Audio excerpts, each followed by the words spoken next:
शाकाहार का प्रचार हम प्रेमी भाई बहनों को करने के लिए दिया था कि बच्चे आप बराबर शाकाहारी प्रचार करते रहिएगा। लेकिन बीच में ऐसी स्थिति बन गई, अब लॉकडाउन लग गया, अब एक दूसरे से मिलना जुलना मुश्किल हो गया। अब समूह में झुंड बनाकर अब आप गांव-गांव अगर 100-200 आदमी अगर घूमकर प्रचार करना चाहें तो कहीं न कहीं आपको प्रशासनिक रोक टोक हो सकती है, तो फिर उसमें आपके लिए परेशानी खड़ी होगी। लेकिन महापुरुष हम जीवों को बराबर लाभ देने के लिए अब अपना वचन फरमाया करते। लॉकडाउन के समय में भोजन कराने के लिए यह आदेश पूज्य महाराज जी ने दिया। जो गरीब असहाय लोग, ऐसे लोगों को भोजन बहुत से प्रेमियों ने कराया। और देखिए अब भी मान लीजिए भोजन कराने का जब समय खत्म, वो तो समय पर आदेश का पालन करने पर लाभ मिलता है। पूज्य महाराज जी ने फिर हम प्रेमियों के हित के लिए अब गुरु महाराज की भविष्यवाणियों की एक छोटी सी पुस्तक बनाई गई, भविष्य के संकेत। अब वो छोटी सी पुस्तक है जिसकी कीमत 2 रुपए है और वो पुस्तक घर घर पहुंचाने का आदेश जिले के जिम्मेदार प्रेमी भाई बहन, ब्लॉक के जिम्मेदार प्रेमी भाई बहन, सबकी ये जिम्मेदारियां हैं। पूज्य महाराज जी ने कहा हर सत्संगी प्रेमी की जिम्मेदारी। अभी तो हम आप क्या करते थे, बहुत से प्रेमी भाई बहन हम आप कह देते थे अरे भैया हम क्या करें, हमारे जिले के जिम्मेदार वो तो बात को मानते ही नहीं, वो अपनी मनमानी करते हैं, वो हमको इस तरह से सेवा भी नहीं करने देते। हम तो चाहते हैं कितनी हम सेवा कर लें। लेकिन देखिए सत्संगी प्रेमी भाई बहनों, महाराज जी ने कहा ये किताब जो छोटी पुस्तक बनाई गई, इस पुस्तक को पहुंचाने की जिम्मेदारी हर सत्संगी प्रेमियों की है। इसमें कोई अध्यक्ष उपाध्यक्ष और कोई मंत्री की बात नहीं, यानी ये जिम्मेदारी सबके ऊपर है। अगर हम आप अब ये दोस्त तो लगा नहीं पाएंगे कि भाई हमारे ब्लॉक के जिले के जिम्मेदार हमको ये इस बात से रोक लिए या वो हमको बताए नहीं। इसीलिए सबको ये आदेश, हर सत्संगी प्रेमी भाई बहन, एक एक गांव आपको गोद लेना है। पूज्य महाराज जी पूनम के सत्संग में मंच से कहे कि हर सत्संगी प्रेमी एक एक गांव गोद ले लीजिए। अब गोद लेने का मतलब जिस गांव को आपने गोद लिया, अगर उस गांव में 500 घर है तो 500 पुस्तक आप खरीद लीजिए और उसकी सेवाएं आप जमा कर देंगे, क्योंकि पुस्तक आप छपवाएंगे तो पैसा तो लगेगा ही। इसीलिए पूज्य महाराज जी ने दया करके इकट्ठा ही पूज्य महाराज जी ने उसको छपवा दिया है। अब पुस्तक तो छपी हुई है, अब जब आप उसको ले जाएंगे उसकी कीमत आप दे देंगे और वो किताब ले जा करके पुस्तक अब जिस गांव को आप गोद ले लेंगे उस गांव में घर घर आपको पहुंचाना है। पैदल जा करके हर घर तक जा करके, चाहे गरीब अमीर कोई भी हो, अगर गांव में कहीं दूर झोपड़ी भी में कोई रहता हो, जंगल में कोई झोपड़ी में रहता हो, उसके यहाँ भी एक पुस्तक पहुंचा दीजिएगा।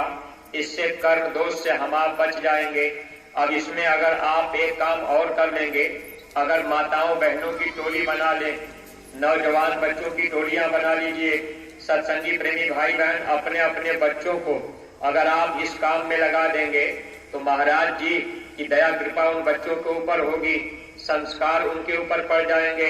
जिनके बच्चे बिगड़ रहे, बात को नहीं मान रहे, जब उन बच्चों से आप कहेंगे, अगर आपका बच्चा बिल्कुल बिगड़ गया, खान पान भी उसका गंदा है, बच्चे से अगर आप कहेंगे चलो बच्चा ये किताब घर में गांव में पहुंचाना है, तो वो भी जाकर के पहुंचाएगा और उसके ऊपर भी संस्कार पड़ेंगे, उसके ऊपर भी दया होगी और वो बच्चे भी धीरे धीरे गुरु के काम में लग जाएंगे।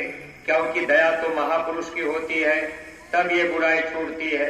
बहुत से हम आप प्रेमी भाई बहन देखिए इतने खाने पीने वाले, लेकिन गुरु महाराज मिले तो कितने सरल ढंग से मांस मछली अंडा शराब छूट गया।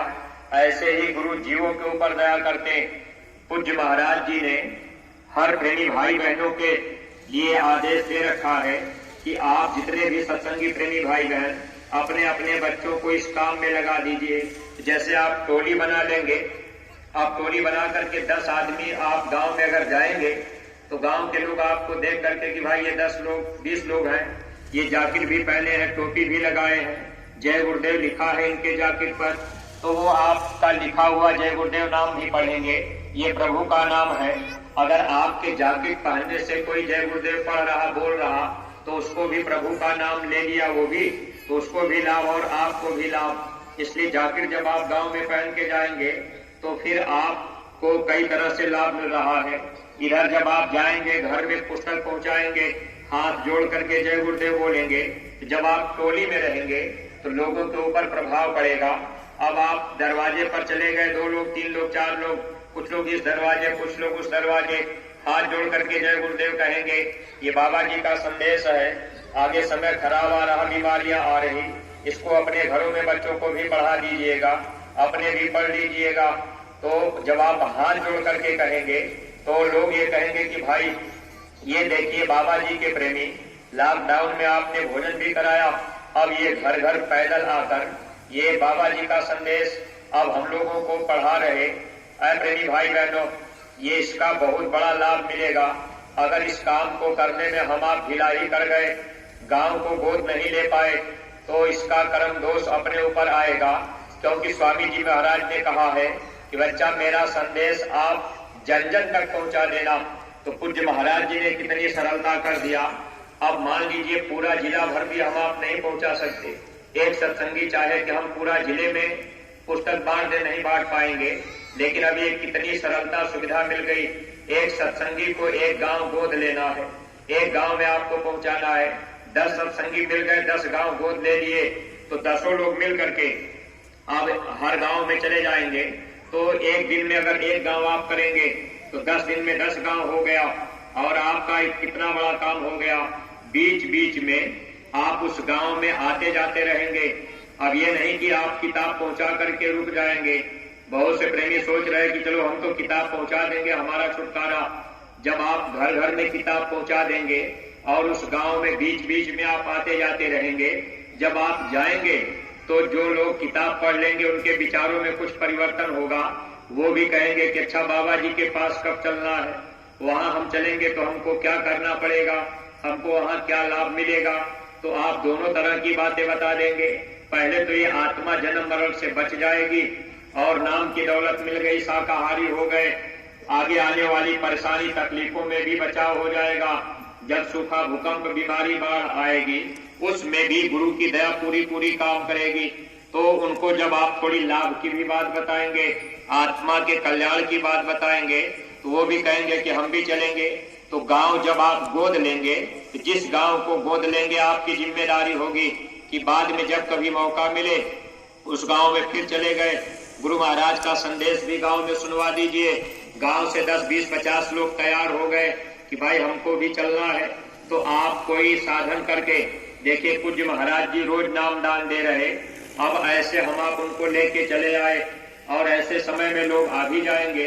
अब आप चले आए, उनको नाम दान दिलाए, फिर आप चले गए, तो गांव में धीरे धीरे संगत खड़ी हो जाएगी नहीं। इसलिए गुरु महाराज ये बात, अब ये गुरु के वचन अगर हम आप संदेह में रह जाएंगे तो नुकसान होगा। बहुत से सत्संगी सोचते हैं कि भाई अब गुरु महाराज तो ये बात कहे नहीं, तो महाराज जी का आदेश है। ऐ सत्संगी प्रेमी भाई बहनों, गुरु महाराज ने कहा था बच्चे मैं अपनी दाढ़ी बाल काली कर लूंगा, तो क्या तुम पहचान पाओगे? गुरु महाराज ने कहा था मैं दोबारा फिर आऊंगा। इसलिए आप कभी संदेह में मत रहिएगा। जो आदेश आपको दिया गया आप उसका पालन करेंगे तो लाभ पूरा मिलेगा। गुरु महाराज ने कहा था परिवर्तन गांव से होगा, शहरों से नहीं। अब परिवर्तन तो गांव से होगा। जब गांव गांव में हम आप ये संदेश पहुंचाएंगे, एक एक गांव गोद ले लेंगे, तो हम लोगों की जिम्मेदारियां और हम लोग कर्म दोष से भी बरी हो गए। अब जिले में जितने सत्संगी प्रेमी भाई बहन अगर गोद लेना शुरू कर दें तो आपके जिले में गांव ही नहीं बचेगा। बहुत से इतने सत्संगी आपके जिले जिले में हैं, अगर हर सत्संगी एक एक गांव गोद लेने लगे तो जो लोग पिछड़ जाएंगे उनको गांव नहीं मिल पाएगा। इसलिए कोशिश ये कीजिएगा, अपने अंदर विचार बना लीजिए कि भाई हम ये गांव गोद लेंगे और इसमें पुस्तक बंटवाएंगे, और पुस्तक आप आए हैं तो अपना लेते जाइएगा और फिर गांव गांव में पहुंचा दीजिए। फिर बीच बीच में अगर लोग तैयार हो जाए नए लोग आने के लिए तो उनको भी लेकर के आते जाते रहिएगा। आते जाते रहेंगे तो दया दुआ मिलती रहेगी, लोग परलोक दोनों का लाभ मिल जाएगा। तो सत्संगी प्रेमी भाई बहनों, देखिए अब आपके दूसरी क्रिया का समय हो रहा है। बहुत से प्रेमी भाई बहन हवन के लिए वहां जाते हैं, तो आप लोग अपने समय से पहुंच भी जाएंगे।